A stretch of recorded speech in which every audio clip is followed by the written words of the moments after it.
இலங்கை சுதந்திரம் அடைந்ததிலிருந்து 2024ஆம் ஆண்டு செப்டம்பர் மாதம் 20ஆம் திகதி வரை இலங்கையை ஆண்டு வந்த அரச தலைவர்களில் மூவின மக்களாலும் பாராட்டக்கூடிய ஒரு தலைவராகவும் மக்கள் மனங்களில் தனக்கென ஒரு இடத்தை பிடித்துள்ள தலைவராகவும் இலங்கை வரலாற்றில் அரசியல் மற்றும் சமூக கட்டமைப்புகளில் பாரிய மாற்றத்தை கொண்டு வந்துள்ள அரச தலைவர் என்றால் அது ஜனாதிபதி அனுரகுமார திசாநாயக்க என்பவரையே சாரும்.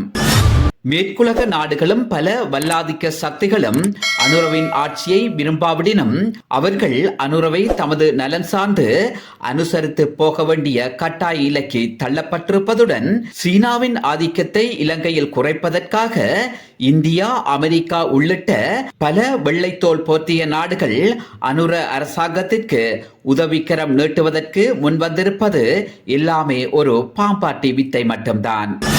அது அப்படி இருக்க ஜனாதிபதியாக பொறுப்பேற்றவுடன் அனுரகுமார திசாநாயக்க மக்களின் மனதை கவரும் வண்ணமும் தேர்தல் காலங்களில் அனுர வழங்கிய முக்கிய சில வாக்குறுதிகளின் பிரகாரம் பல அதிரடி நடவடிக்கைகளை முன்னெடுத்து வருகின்றார். குறிப்பிட்டு சொல்லப்போனால் நாட்டில் ஊழலை ஒழிப்பதுடன் நாடாளுமன்றத்தை உடனடியாக கலைப்பதாக கூறியிருந்தார். அதற்கமைய அந்த உறுதிமொழிகள் நிறைவேற்றப்பட்டிருக்கின்றன. இலங்கை வாழ் மக்கள் மதிக்கின்ற அல்லது போற்றி புகழ் பாடுகின்ற மாபெரும் தலைவராக அனுரகுமார திசாநாயக்க இருக்கின்றார் அல்லது இருந்து வருகின்றார் என்பதில் சந்தேகம் கிடையாது.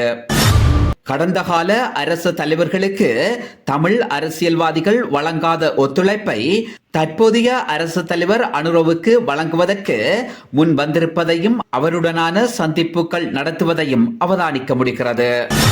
ஆனாலும் இவர்கள் மேற்கொள்கின்ற சந்திப்புகள் எந்த நோக்கத்தை கொண்டிருக்கின்றன அல்லது அனுர என்பவர் தமிழ் மக்களுக்கு எந்த அடிப்படையிலான தீர்வு திட்டங்களை வழங்கப் போகின்றார் என்பது சந்தேகம்தான்.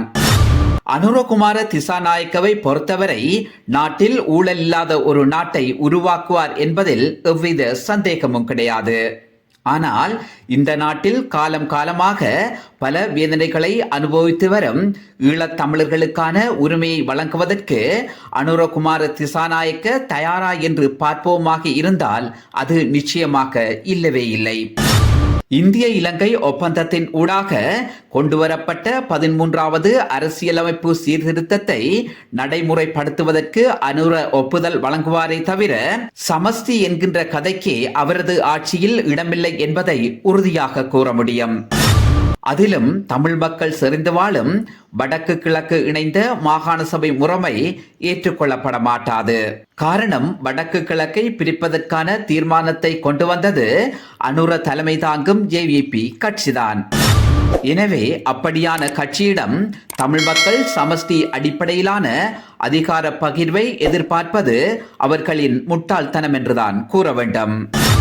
அனுர என்பவர் தமிழ் மக்களுக்கான தீர்வு யோசனையை முன்வைத்தாலும் அவருடன் இணைந்துள்ள கூட்டணி ஒருபோதும் அதை அனுமதிக்கப் போவதில்லை. இன்னொன்று, தமிழ் மக்களுக்கான தீர்வை வழங்குவதற்கு சிங்கள மக்களோ தென்னிலங்கை அரசியல் கட்சி தலைமைகளோ ஏற்கப் போவதுமில்லை. இதை தவிர்த்துவிட்டு அனுரை ஏதாவது முடிவெடுப்பாராக இருந்தால் இறுதியில் தென்னிலங்கையில் அனுரவுக்கு எதிரான போர்க்கொடி தூக்கப்படுவதோடு பெரும்பான்மையின மக்களின் பாரிய எதிர்ப்பை சந்திப்பவராக அனுர மாற்றப்படுவதோடு தனது கூட்டணியின் இருப்பை தக்க வைத்துக் கொள்ள இயலாத நிலைக்கு அனுர தள்ளப்படுவார்.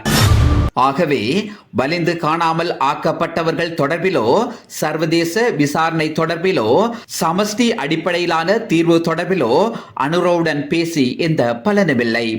அதற்கான தீர்வை அவரால் கொடுக்கவும் முடியாது.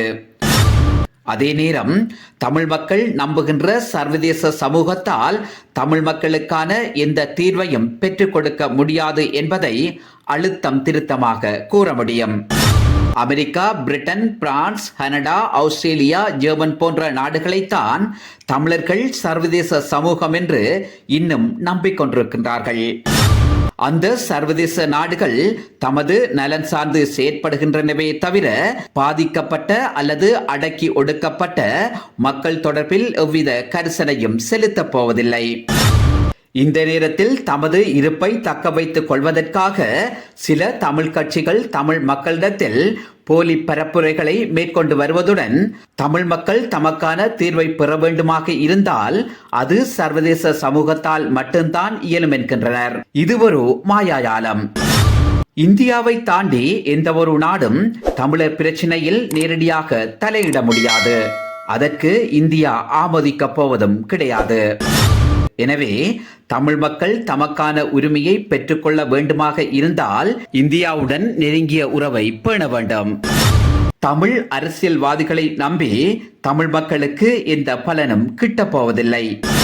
அதே நேரம் அரசாங்கத்தை எதிர்ப்பதன் மூலம் தமிழினம் எதையும் சாதிக்கப் போவதில்லை என்பதே காலம் நமக்கு கற்றுத்தந்த பாடமாகும்.